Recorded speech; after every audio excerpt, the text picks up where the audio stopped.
Olá, sejam bem-vindos. Este é o Tema é Direito, programa do curso de Direito da Universidade Franciscana.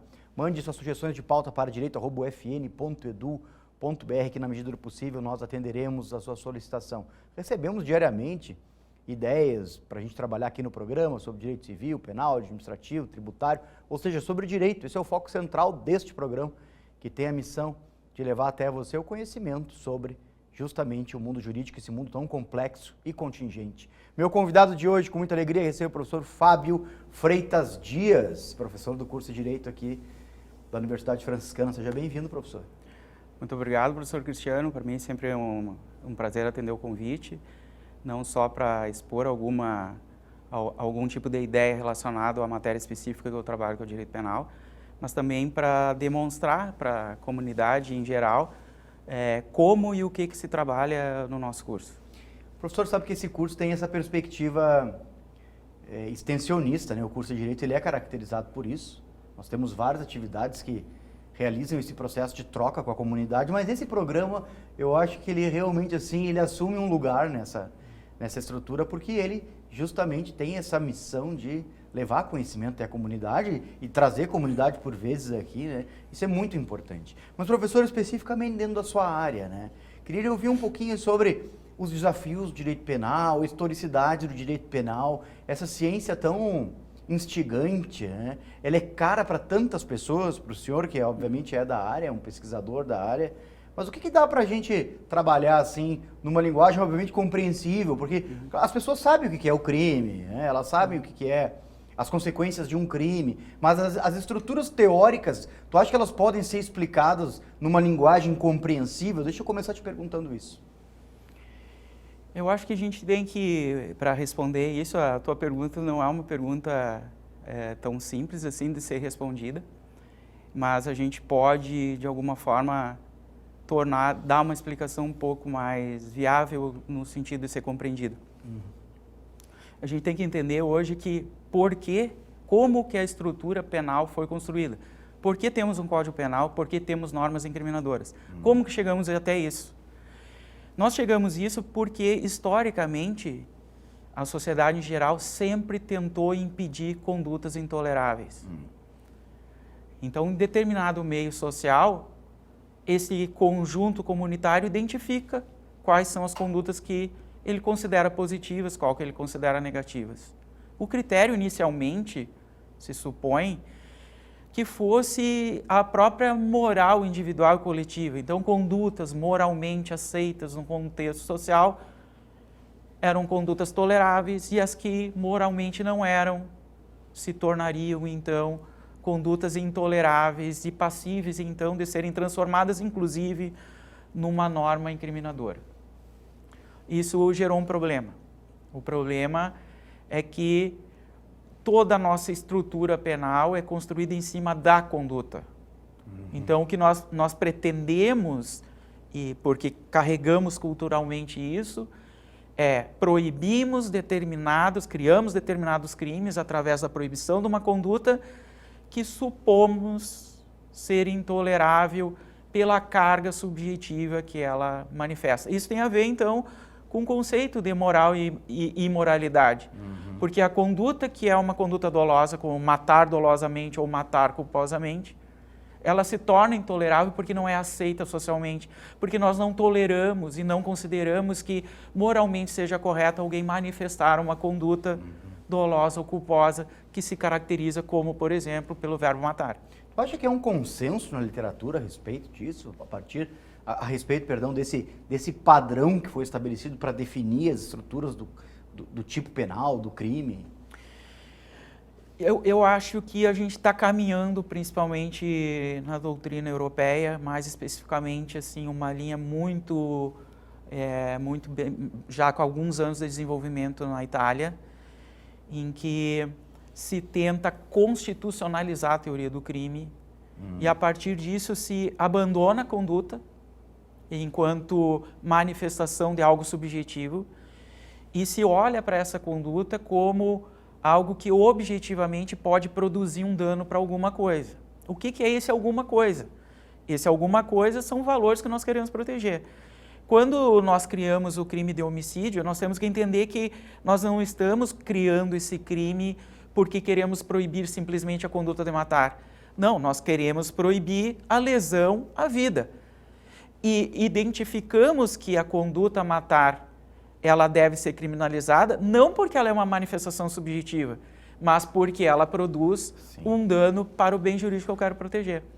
Então, essa corrente italiana tem tentado construir uma teoria do delito voltada para o objeto de proteção, que são esses valores e bens que são chamados bens jurídicos penais, e tenta constitucionalizar isso, fazendo uma relação do modelo estatal, o que se protege dentro desse modelo estatal e como que se encaixaria, então, se esses valores são protegidos nesse modelo estatal ou não. Havendo essa relevância, que vamos chamar assim de relevância constitucional, nós passamos a dar legitimidade para uma norma incriminadora. Então, a norma passa a ser válida não porque ela é dolosa ou culposa, porque ela quer impedir uma conduta dolosa ou culposa, mas porque ela é capaz de produzir uma lesão, um dano a algo que eu quero proteger. E isso é tão importante e tão válido que tem um reflexo constitucional para sustentar. Ainda é necessário avançar, porque, claro, isso afastaria alguns problemas que a gente tem. Sim. Né? Por exemplo, o primeiro problema, imprecisão quanto ao conceito de dolo e culpa. Né? Tem determinadas modalidades de culpa e dolo que na situação concreta podem causar dúvida. Tá, professor, assim, acho importante a gente tocar nesse assunto, porque vou fazer as vias do nosso telespectador agora, né? E do nosso telespectador que não é da área. Né? E ele lê o jornal, e ele lê sobre o dolo eventual, ele lê sobre o dolo, ele lê sobre a culpa.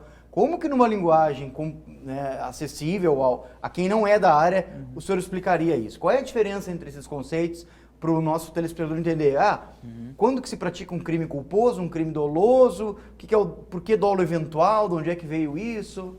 Sim. Realmente agora o senhor... assim, pode parecer simples. Não, exatamente.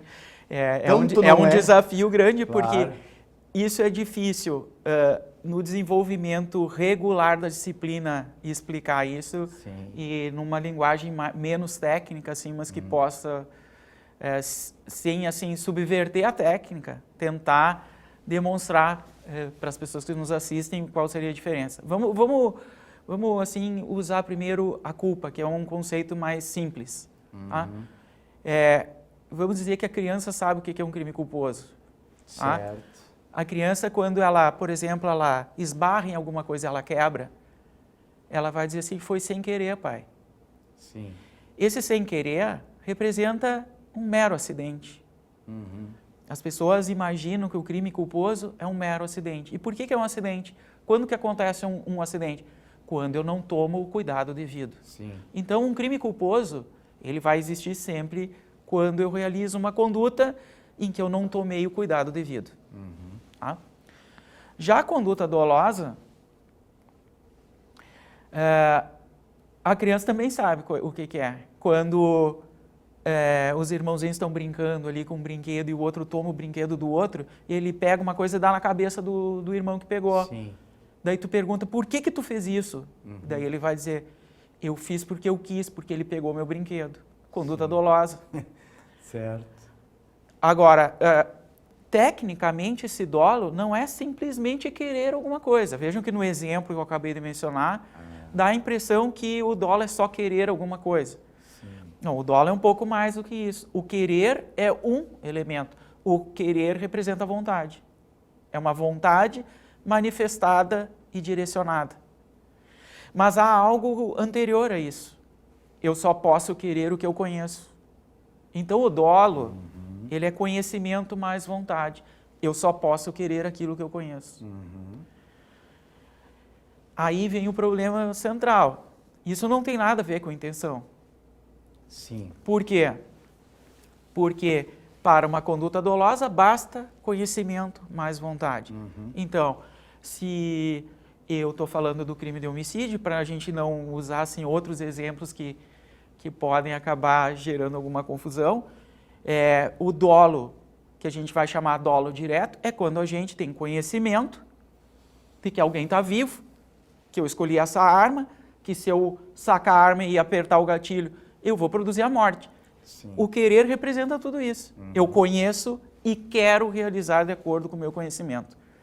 Se a minha intenção é porque eu quero me vingar, se é porque eu quero ficar com a herança de alguém, isso não me interessa para o tipo penal. O modelo, que é a norma incriminadora do homicídio, não exige intenção. Veja que existem outros crimes em que a intenção fica destacada claramente do dolo. Existe um crime chamado perigo de contágio de doença venérea. Certo. Tá? A descrição está no 130 do Código Penal. Então, se alguém que é portador de uma doença venérea mantiver uma relação sexual com um parceiro, sabendo que está contaminado pela doença, isso é dolo. Ele tem conhecimento que tem a doença e quer realizar a conduta que se encaixa naquela descrição normativa.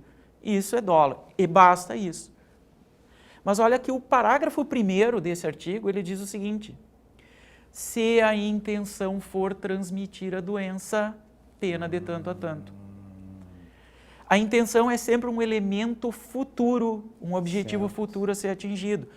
Então, a grande confusão que se gera na cabeça da pessoa comum são manifestações, normalmente, no sentido de tentar demonstrar para o público em geral por que uma conduta é dolosa e culposa, mas acabaram usando a intenção para fazer essa diferença, quando a intenção não é nem elemento da culpa e nem elemento do dolo. Então, a começar, né, vamos dizer que tecnicamente a gente tem uma certa segurança sobre o que são esses elementos, mas em situações concretas, as modalidades desses elementos gerais podem gerar uma dúvida na situação concreta. E aí que está um ponto que não se pensa. Porque veja só, se nós temos um sistema constitucional baseado na presunção da inocência, essa presunção da inocência gera uma necessidade processual. Essa necessidade processual é desfazer a inocência. Certo. Essa presunção não é absoluta, ela é relativa, Sim. tanto é relativa que o processo criminal serve para eu, através dos meios probatórios lícitos, desfazer a presunção. Então, o que eu preciso me perguntar é como, para começar, como que vou produzir prova de dolo e culpa? Certo. Porque dolo e culpa estão na cabeça do agente. Sim. E então eu não tenho como voltar para o passado e saber o que o agente está pensando naquele momento. E se numa situação concreta eu tenho dúvida interpretativa sobre o fato concreto, que pode gerar uma condenação por dolo ou por culpa, eu tenho uma dúvida. E aí a minha pergunta é, qual dúvida deve prevalecer? Sim. A da presunção da inocência, da dúvida razoável, ou a dúvida de, bom, já não sei se é culpa, então vou dizer que é dolo. Então aqui há um problema, inclusive, constitucional. Certo. E isso que nós estamos falando vem daquilo que eu falei no início. Nós criamos um sistema baseado em proibição de condutas que representam uma manifestação subjetiva. E passamos a construir todo o crime a partir dessas manifestações. Isso que falamos aqui reverbera em tantos processos judiciais e casos que a gente, né, se apropria lendo os jornais, etc. Então, claro, é o início. Vamos estabelecer o seguinte entre nós aqui, professor. É o início de uma explicação interessante sobre. Sim. E eu já vou deixar o convite alinhavado, porque o nosso tempo é curto, né, professor? Nós Claro. temos um programa aqui de 15 minutos. Sim. Então eu vou deixar já o convite alinhavado para eu voltar aqui, para a gente continuar essa conversa, porque ela é muito interessante. E agora, assim, é claro que quem, obviamente, se apropriou da sua explicação vai associar isso com situações reais que, né, que estão acontecendo no dia a dia. Exatamente. E aí o grande problema disso é que, historicamente, a proibição de condutas que representam manifestações subjetivas foram valoradas de forma diferente. E essa valoração diferente causa absurdos dentro do sistema. Porque tu vê que, por exemplo, o crime de homicídio doloso, ele tem pena de 6 a 20 anos. Mas se esse crime for culposo, ele tem pena de 1 a 3. Então, tu vê que em situações concretas em que eu fico em dúvida se é um homicídio doloso ou um homicídio culposo, na prática nós estamos discutindo se ele vai receber uma pena de 6 a 20 ou de 1 a 3. E aí, então, isso pode gerar em situações concretas, em processos reais que nós já vimos, em que se pode, inclusive, dizer para o julgador, seja lá quem vai ser o julgador, se tu considerar culposo, a pena é de 1 a 3. Se for doloso, né? Então, tu subverte o conceito de elemento subjetivo em função da má avaliação que acaba por se concretizar na quantidade de pena. O senhor já coloque na sua agenda aí, né? Já vamos até estabelecer data aqui para o senhor voltar, professor, para a gente continuar essa conversa. Mas eu quero lhe agradecer, professor, ter vindo aqui. A gente sabe das agendas, portas do estúdio sempre abertas ao amigo. Eu que agradeço, professor. Espero que eu tenha contribuído de alguma forma naquela perspectiva de que essa atividade é uma atividade de extensão, da tentativa da gente se aproximar do público em geral.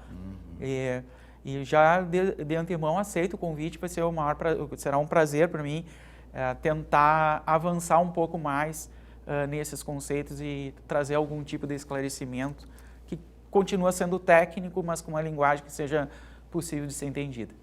Maravilha. Agradecemos, professor, e agradecemos a você também pela audiência. Fique ligado nos próximos programas da TV da Universidade Franciscana. Até a próxima.